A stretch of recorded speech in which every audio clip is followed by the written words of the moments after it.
Ujub menurut Imam Al-Ghazali isti'dhamun ni'mah. Itu mengagungkan kenikmatan. Bahkan wahdatul wujud jika kita pahami dari penjelasan yang tadi itu, ini bertolak belakang dengan al-ittihad wal hulul.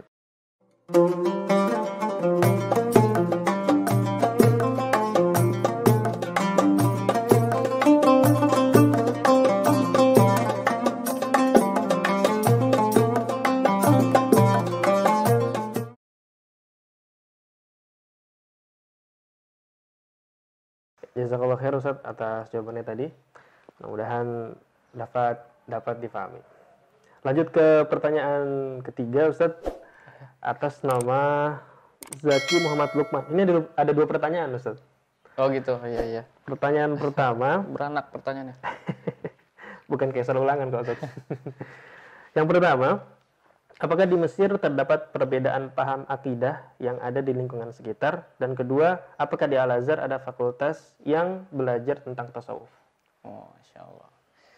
Bismillahirrahmanirrahim. Sebetulnya dimanapun perbedaan itu pasti ada ya kan? Iya, betul. Bahkan kalau kita pandang dari spektrum yang lebih luas, keberadaan alam semesta, itu pasti banyak perbedaan. Kalau nggak ada perbedaan, nggak mungkin ada alam semesta. Ya kan? Bedanya, kenapa harus ada beda cewek cowok? Ya supaya manusia itu bisa berkembang biak, gitu kan? Ada kehidupan di situ. Ada kehidupan. Gimana coba kalau cowok semua kan? Ngeri juga kan? Atau cewek semua ngeri juga. Itu. Jadi sebetulnya dimanapun ada perbedaan, gitu. Kayak ada perbedaan baik, buruk, siang, malam, ya kan? Dan itu.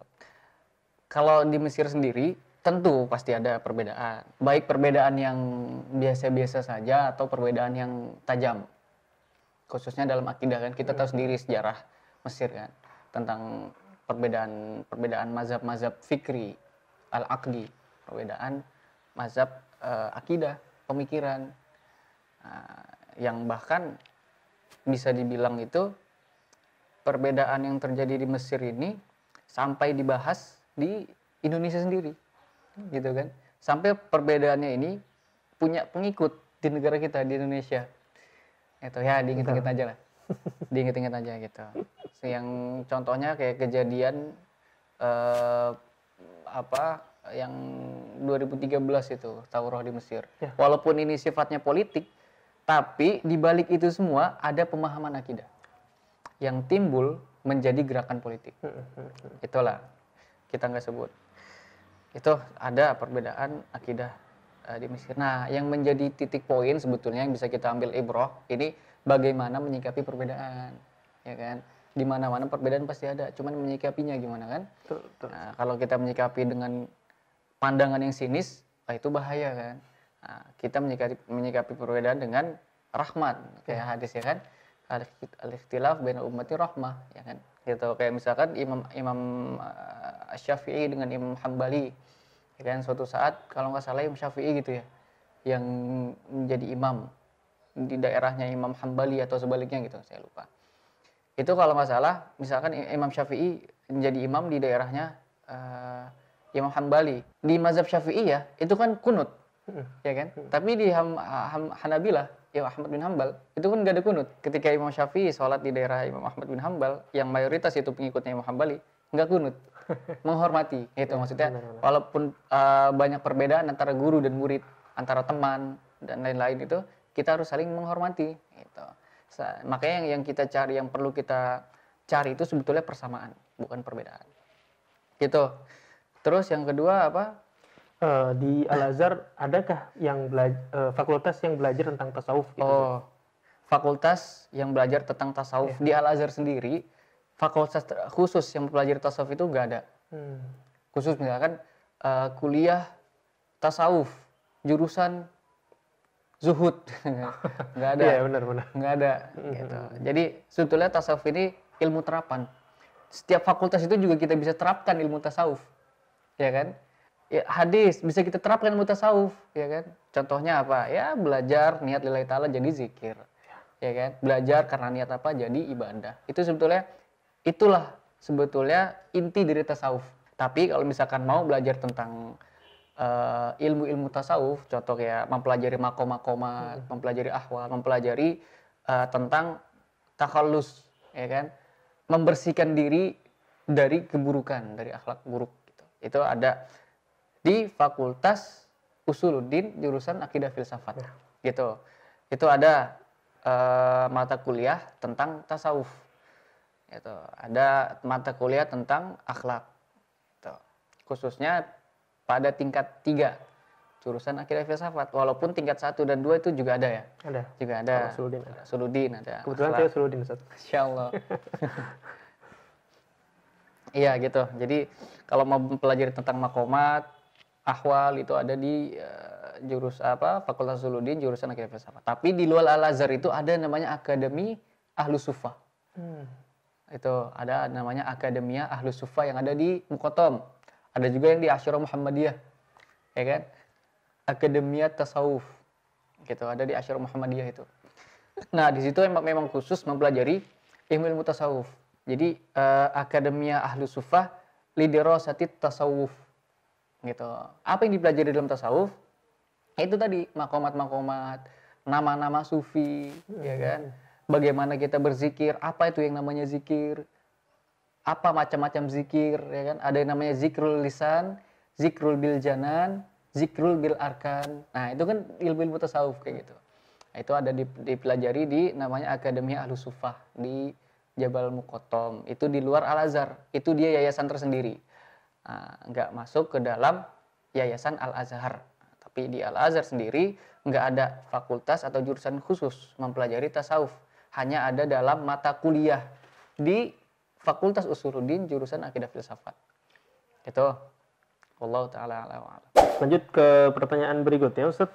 Dari Muhammad Nur Alfi. Assalamualaikum warahmatullahi wabarakatuh. Mohon penjelasannya Ustadz tentang sholawat nariyah. Bismillah, salatu wassalamu ala sayyidina Rasulillah wa ala alihi wa man walah. Allahumma shalli ala sayyidina Muhammad wa ala sayyidina Muhammad. Sholawat nariyah. Nah, ini apa namanya? Sholawat yang memang dianjurkan oleh para ulama, para kiai, terkhusus ketika kita mempunyai hajat-hajat tertentu gitu. Sebetulnya semua sholawat itu baik, ya kan?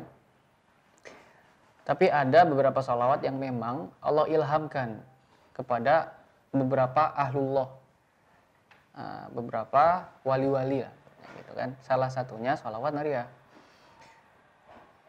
Di Indonesia sendiri juga sering kan, orang biasanya di masjid-masjid di kampung-kampung tuh, di masjid dekat rumah saya juga tuh, kalau sebelum maghrib pada salawat nariyah gitu. Nah, salawat nariyah ini kenapa disebut nariyah? Ada beberapa kelompok yang menganggap bahwa salawat nariyah ini sesat, bid'ah. Namanya juga nariyah, nar itu kan api, panas, ya kan? Gitu. Panas, neraka. Berarti salawat yang neraka gitu, neraka, masya Allah. Nah, ini yang saya maksud ilmu esoterik gitu, menganggap sesuatu dari zohirnya, nggak dikaji lebih dalam. Nah, nariyah, kenapa disebut nariyah sebelumnya? Apa itu salawat nariyah? Salawat nariyah itu mempunyai beberapa nama. Yang pertama salawat nariyah, yang kedua salawat tafrijiyah. Yang ketiga, sholawat kurtubiyah. Nah, yang keempat, sholawat kamilah. Nah, kenapa disebut sholawat nariyah? Karena tashbihan linnari fil hashim. Itu sebagai tashbih, permisalan. Dimisalkan seperti api di dalam jerami. Maksudnya apa? Api jerami kena api, cepat nyamber kan apinya. Ya. Nah, ini dimisalkan karena apa? Karena tahqiqul murad. Untuk sholawat nariyah ini cepat. Dimisalkan seperti cepatnya api membakar jerami. Lisur atit tanfidh gitu. Makanya dimisalkan seperti api yang membakar jerami. Nah, disebutlah sholawat nariyah gitu. Ya. Jadi apa ya? Permisalan lah ya kan. Terus disebut sholawat tafrijiyah. Kenapa? Karena sholawat nariyah ini memang sudah teruji, terbukti tafrijul kurub gitu. Apa namanya? Mempermudah segala urusan. Gitu. Makanya disebut tafrijiyah. Kenapa disebut salawat qurtubiyah?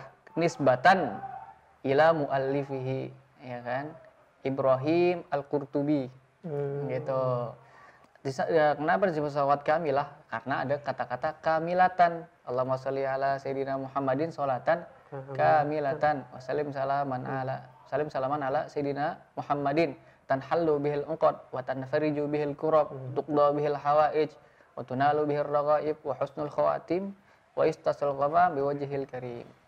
Itu riwayat, itu dari salah satu riwayat. Nah, bagaimana membaca salawat nariyah? Ini ada beberapa riwayat dari salawat nariyah itu. Yang terkenal di Indonesia itu kan apa namanya? Allahumma sholli ala sayyidina Muhammadin sholatan kamilatan wa sallim salaman taman ala sayyidina Muhammadin. Kalau riwayat di Mesir kebanyakan itu ala nabiyyin. Gitu. Tanhallu bihil uqad wa tanfariju bihil kurab wa tuqda bihil hawaij wa tunalu bihil raghaib wa husnul khawatim wa istasqal ghamam biwajhil karim. Nah, ini titik sampai sini di Mesir. Kalau di Indonesia kan ditambah lagi kan? Apalagi tuh? Wa ala alihi wa sahbihi fi kulli lamhatin wa nafasin wa adadi kulli ma'lumin lak. Nah, itu. Kalau di Indonesia itu gitu sampai bi adadi kulli ma'lumin lak. Perbedaan yang pertama ala sayyidina Muhammadin, itu di Indonesia kan. Perbedaan yang kedua yang terakhir bi adadi kulli ma'lumin lak. Tapi kalau di Mesir enggak. Ala nabiyyin. Terus sampai biwajhihil karim titik. Nah, itu riwayat yang saya dapatkan sanadnya gitu dari beberapa masyayikh. Itu. Nah, katanya sholawat nariyah itu sesat. Karena kita meminta pertolongan ke Nabi Muhammad katanya kan. Allahumma sholli ala sayyidina Muhammad, Allahumma sholli ala sayyidina Muhammad ini apa? Allahumma sholli sholatan kamilatan wa sallim salaman taman ala sayyidina Muhammadin tanhallu bihil uqad. Tanhalu bihi ke Nabi Muhammadnya al-uqad. Wah, berarti tanhalu bihi al-uqad itu apa sih? Ikatan-ikatan. Ikatan kekafiran, ikatan jahiliyah. Berarti Nabi Muhammad dong yang ngelepasin jahiliyah. Padahal itu kan Allah yang ngelepasin jahiliyah. Itu kata saudara-saudara kita, saudara jauh kita. Gitu.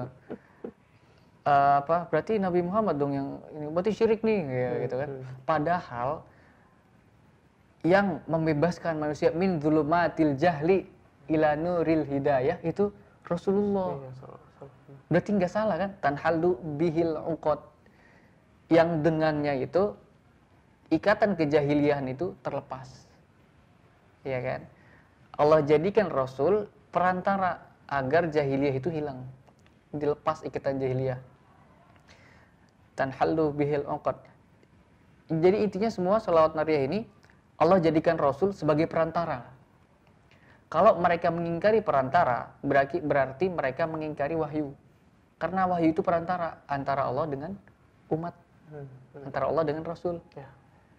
Kalau mereka mengingkari perantara, berarti mereka mengingkari diri mereka sendiri. Contohnya, mereka sakit. Allah syafi, ya kan? Kenapa mereka masih minum obat? Kenapa nggak langsung minta aja ke Allah, ya Allah sembuhin, ya Allah sembuhin. Tapi kan di situ Allah jadikan obat sebagai perantara. Kalau mereka mengingkari perantara, berarti mereka juga mengingkari obat sebagai penyembuh. Itu artinya mereka mengingkari diri mereka sendiri sebetulnya. Gitu. Tanhalu bihil uqad wa tanfariju bihil kurab. Yang dengan Rasulullah SAW segala kesulitan itu hilang. Kesulitan yang paling sulit itu kapan? Kesulitan yang paling sulit. Kesulitan yang paling sulit itu kapan? Ini tergantung pada seorang kayaknya. Kesulitan yang paling sulit itu ketika di padang mahsyar. Betul. Astagfirullahaladzim. Saya tadi mikirnya, Ustaz. Oh gitu ya? Susah mendapatkan jodoh. Saya terlalu dunia sekali, Ustaz. Banyak jodoh mah, tinggal tunjuk ya kan? Tunjuk aja. Itu kesulitan yang paling sulit itu ketika kita dikumpulkan di padang mahsyar. Kita minta syafaat kan? Kita datang ke Nabi Adam. lastulaha. Ya. Kata Nabi Adam gitu. Datang ke Nabi Nuh, lastulaha. Semua ketika kita datang ke Rasul, analaha, analaha. Tanfariju bihil kurab. Kurab yang paling agung, yang paling besar, masalah yang paling besar aja Rasul bisa selesaikan, apalagi cuman masalah dunia. Ya kan? Wa tanfariju bihi al kurab, enggak punya duit, sholawat aja. Ya kan? Nemu duit di jalan. Sholawat aja, nanti tiba-tiba ada rezeki misalkan itu. Kesulitan belajar, sholawat aja, nanti Allah fatah, Allah bukakan. Gitu kan? Gitu. Watan fariju bihil kurab wa tuqdo bihil hawaij. Sama Allah dengannya, dengan Rasulullah segala hajat itu terpenuhi sesuai dengan hadis. Ada seorang sahabat yang bilang kan, ya Rasulullah, saya jadikan sepertiga salat saya salawat kepadamu. Fa in zidta fa khair, kata Rasulullah gitu. Kalau kamu tambah bagus. Kalau begitu saya tambah jadi setengah doa saya itu salawat kepadamu. Fa in zidta fa khair, kata Rasul. Kalau begitu saya jadikan seluruh doa saya itu salawat kepadamu ya Rasul. Kata Rasul apa? Idan tukfahamuk wa tukfar dzanbuk. Tukfahamuk wa tukfar dzanbuk. Kata Rasul, kalau begitu Allah cukupkan segala yang kau butuhkan. Dan Allah ampuni segala dosa-dosamu. Dua sekaligus. Dua, bahkan tiga, apa satu lagi tuh saya lupa tuh. Maksudnya apa? Maksudnya sholawat ini juga sebagai apa? Watuqdo bihil hawaij, qadaul hajat, qada hawaij, melalui Rasulullah. Karena Rasulullah itu kan rahmatan lil alamin. Jadi dunia ini nggak ada kecuali dengan rahmat Allah. Dan Allah menisbatkan Rasulullah sebagai rahmatan lil alamin. Berarti kan seakan-akan Rasulullah ini perantara supaya adanya dunia. Ya kan? Perantara agar rahmat Allah turun ke dunia. Itu Rasulullah, rahmatan lil alamin. Gitu. Wa tuqda bihil awaij utunalu bihil apa? Wa tuqda bihil awaij utunalu bihil raghaib, sama waktu apa? Utunalu bihil raghaib wa husnul khawatim. Ya kan, sama tadi wa tukfar dzanbuk. Kalau dosanya habis, ya husnul khawatim, husnul khatimah ya kan. Wa yustasqal ghamam biwajhil karim wa ala alih. Itu riwayat Mesir, ya kan? Fi kulli lamhatin nafasin bi adadi kulli ma'lumin lak, itu riwayat kebanyakan di Indonesia. Jadi itu salah satu jawaban untuk saudara-saudara jauh kita yang bilang kalau sholawat nariyah itu saat bid'ah. Nah, bid'ah nih satu lagi masalah. Karena sholawat itu kan nggak ada di Quran. Sholawat nariyah. Nah, sholawat nariyah itu kan nggak ada di hadis. Berarti sholawat nariyah itu bid'ah. Ya kan? Kata saudara jauh kita nih. Gimana jawabannya? Dalam ayat Quran disebutkan innallaha wa malaikatahu yusholluna 'alan nabi ya ayyuhalladzina amanu shollu 'alaihi wasallimu taslima. Yusholluna 'alan nabi. Di sini lafaznya umum. Enggak disebutkan mana-mana sholawat, enggak ditentukan sholawat tertentu. Dalam kaidah apa? Idza qallal quyut kathural mawjud. Kalau qaidnya berkurang, itu wujudnya semakin banyak. Di sini kan sholawat itu kan umum, nggak ada qaid yang menentukan kan. Berarti sholawat itu umum, boleh semua. Artinya apa? Semua sholawat itu masyru'.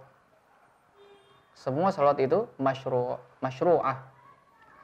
Itu. Nah, walaupun sholawat nariyah ini nggak ada hadis khusus atau ayat Quran khusus, tetapi sholawat nariyah nggak menyimpang dari syariat. Ya kan? Nggak menyimpang dari syariat. Bahkan sesuai dengan ayat innallaha wa malaikatahu yusholluna 'alan nabi. Masuk ke dalam cakupan sholawat umum dari ayat ini. Gitu. Makanya segala sholawat itu memang bid'ah, memang bid'ah. Bid'ah itu kan artinya baru kan, nggak ada dalam Quran Sunnah memang, tapi masuk ke dalam keumuman ayat. Ya kan? Gitu. Kalau di Ahlus Sunnah kan ada yang namanya dalil khusus, ada dalil umum. Sholawat nariyah ini masuk dalam dalil umum. Dalil yang innallaha wa malaikatahu yusholluna 'alan nabi ini. Gitu. Kalau dalil khusus apa? Sholawat yang ada dalil khususnya itu sholawat apa? Sholawat Ibrahimiyah. Oh, ya. Nah, yang tasyahud itu ada dalil khusus Nabi sendiri. Yakhruju min fammihi, sholawat Ibrahimiyah itu kan. Nah, ini ada dalil khususnya gitu. Jadi gitu. Itu terus ulama-ulama atau guru-guru kita, syekh-syekh kita di sini atau para kiai juga menasehati kalau kita punya hajat, kalau kita punya kesulitan itu sholawat nariyah. Berapa jumlahnya? Nah, jumlahnya 4.444 kali. Gitu.